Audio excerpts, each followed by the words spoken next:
Hey guys, in this video we'll talk about how you can get free spins in Monopoly Go.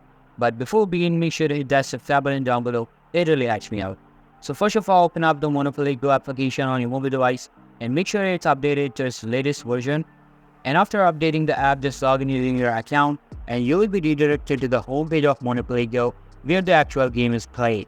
Now just go over to the hamburger menu at the top and remember your username. Minimize the Monopoly Go app and open up any preferred browser. Search for cordedmodes.com and this website will open up. Before you do anything, just open up your Monopoly Go app info and just enable the unknown resources feature.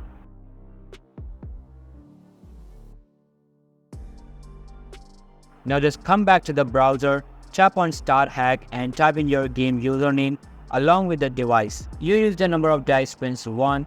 Continue to next step and it will ask you to verify yourself. Simply complete any one offer by getting a free trial and you will be able to complete the verification. After verification, your spins will be added and this is basically how you can get free spins in Monopoly Go. So that's all for today's video. Hope you liked the video. I'll be waiting in the next one. See you soon. Bye.